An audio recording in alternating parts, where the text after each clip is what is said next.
Hi, Kenz. Today's story is called The Maya, Journey to Bakkal. Bakkal is a place. Okay? So if you remember from last week's story, there was a hurricane coming and they had to harvest all of the maize, which is corn, right? You can see the maize right here. They had to harvest it all. So this is what happens next, okay?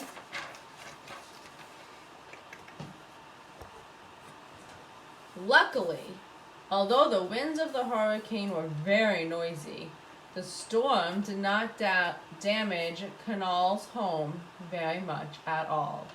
The week after the hurricane, Toon announced to his family, "This was the largest crop of maize our field has ever given to us.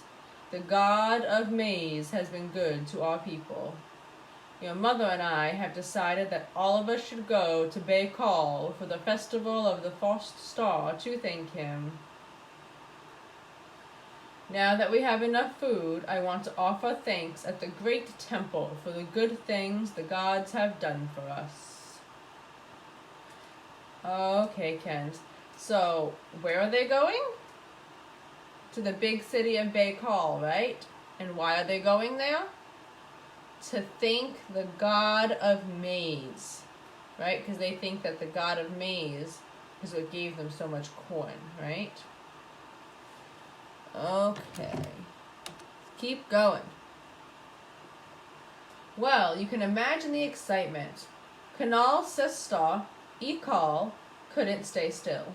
She kept rushing back and forth from her father to her mother, hugging each of them. Their mother, Chenille, was the most delighted of all. She told them, "Wait until you see Bakkal. There is no other place like it, they say, except of course for Pa, the greatest city in the world. But I have seen Bakkal, and I cannot imagine any place more wonderful." Their children knew that their mother had seen Bakkal twice, once with her parents and once with Toon. Going there was a special occasion because Bakkal was so far away. It did not take them long to prepare because their extended family members would make sure everything at home would be all right while they were away. Early the next morning, they all set out. Pick's brothers and sisters, who were too young to make such a long trip, stayed behind with their mother. But Pick and his father Zook joined Kanal's family, and they all entered canoes at the riverside. These canoes had been made by cutting down and hollowing out the greatest trees from the forest.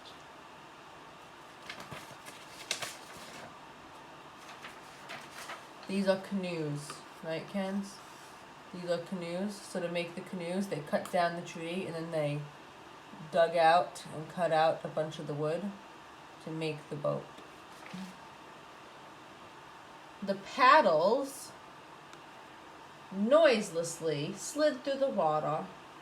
They were all used to traveling this way to other villages nearby. But this time, thought Kanal as they moved away from the shore, we are going all the way to Bakkal. It took them 3 days to reach Bakkal. At night, they stopped at other small villages, dragging their canoes ashore so they would not drift away. Overnight, the 6 of them stayed with other extended family who would also provide them with food for the night and the next day.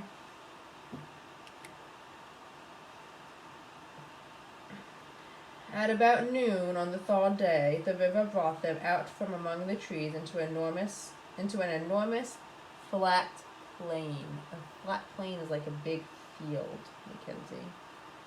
Kanal, Pick, and Ikal had never seen such a giant space without forest covering it. The 2 fathers, knowing this, stopped paddling so the young people could just look. Toon told them, "Many rivers flow into this plain and right through it. On the far side, some of them join into a mighty river that flows all the way to the great water." By this he meant the ocean, which none of them had ever seen. They resumed their paddling, and a few hours later, Zook called out in excitement, "Look! Bakkal!" He pointed off in the distance, and the others strained to see what he saw. They could just make out bright red towers. They were thrilled. But to Toon, the best part of the moment was hearing the excitement in his brother's voice. For Zook rarely let himself get excited. Look, you can see it, right? There's Bakkal. A few more hours brought them to the very edge of the great city. As they came closer, more and more canoes and other boats crowded onto the river from the other streams and tributaries. By the time they reached Bakkal, the water was covered with people in boats, and there were just as many people approaching on nearby roads. Bakkal was everything their parents had said it was. Hick called back over his shoulder to Canal. I can hardly wait to see it all. Chenille, Canal's mother, laughed.